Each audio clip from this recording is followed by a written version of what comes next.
Pengabaian terhadap sejarah bangsa sendiri sebenarnya merupakan satu penyakit yang mesti diubati dengan kadar yang segera.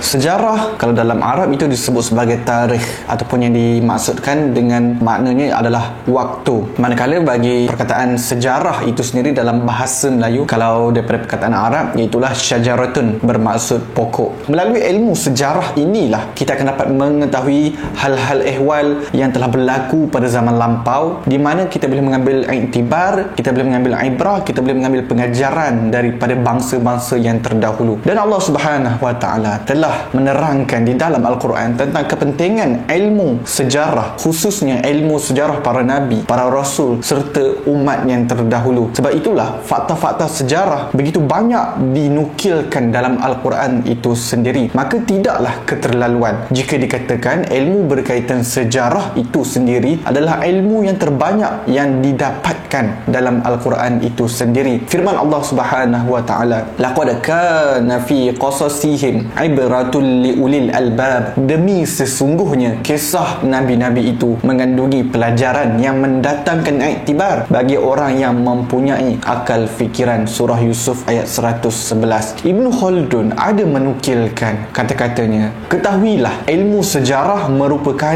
ilmu yang mulia mazhabnya, besar manfaatnya dan bertujuan agung. Ilmu sejarah menyebabkan kita dapat mengetahui perilaku dan akhlak umat-umat yang terdahulu, jejak-jejak para nabi, para raja dengan kerajaan dan politik mereka, sehingga dapat dijadikan pelajaran oleh orang-orang yang mengambil pelajaran baik dalam urusan dunia maupun akhirat. Dan Syekh Ahmad Al-Fatani juga menyatakan tentang kepentingan ilmu sejarah ini sendiri dalam kata-katanya, tiada manusia dan tiada mempunyai akal mereka yang tiada mengingatkan ilmu sejarah di dalam dadanya. Dan Syekh Ahmad Al-Fatani juga telah menaruh harapan yang besar agar sejarah Melayu ditulis dan didokumentasikan. Pengharapan ini jelas dizahirkan dalam bait-bait puisi yang dikarang oleh beliau dalam bahasa Arab, dan terjemahannya adalah seperti berikut. Dengarkan baik-baik. Wahai segala cerdik pandai, hidupkan sejarah bangsamu, dengan itu kamu akan disebut dalam sejarah dan namamu akan harum sepanjang masa. Dalam menulis sejarah hendaknya diambil perhatian menampilkan kebaikan raja-raja Melayu supaya sebutan baik dapat dikekalkan. Dengan itu kamu akan menjadi bangga dan bernilai di mata lain bangsa kerana kamu telah dipimpin oleh raja yang bijak, berilmu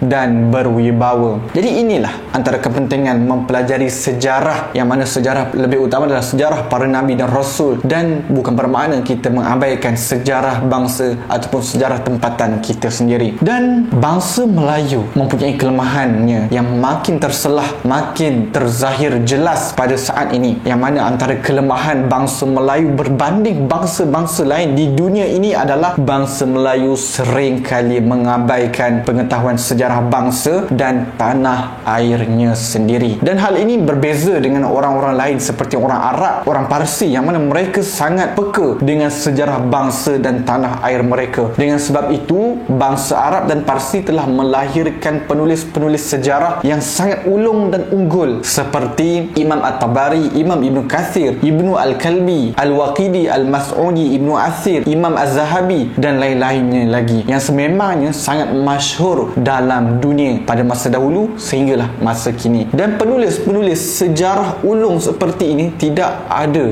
didapati dalam kalangan bangsa Melayu. Akibatnya, tuan-tuan dan puan-puan, fakta-fakta sejarah yang sangat berharga di alam Melayu tidak dapat diketahui dengan jelas. Dan pengabaian terhadap sejarah bangsa sendiri sebenarnya merupakan satu penyakit yang mesti diubati dengan kadar yang segera. Dan pengabaian tersebut boleh mengakibatkan bangsa di alam Melayu tidak mengetahui tentang kehebatan, keunggulan manhaj dakwah Islam di alam Melayu itu sendiri. Dan inilah yang sedang berlaku pada hari ini, terutamanya generasi muda pada hari ini, yang bila bertanyakan tentang sejarah sejarah bangsa mereka, mereka terpinga-pinga. Bahkan mereka ada sendiri yang mempertikaikan akan kehebatan sejarah bangsa di rantau Nusantara ataupun di tanah Melayu itu sendiri. Dan tuan-tuan dan puan-puan, ambil pedulilah akan sejarah bangsa kita. Jika tidak bangsa Melayu itu sendiri, bangsa manakah yang akan mengambil peduli akan sejarah bangsanya sendiri? Oleh itu saya seru kepada tuan-tuan dan puan-puan untuk sedar dan kembali untuk peduli dan ambil berat terhadap sejarah bangsa kita sebagai suatu teras kekuatan untuk kita bangkit lebih-lebih lagi dalam suatu fasa kebangkitan akhir zaman yang kian mencabar pada hari ini. Saya Zuin Jitrawi, jumpa lagi. Assalamualaikum.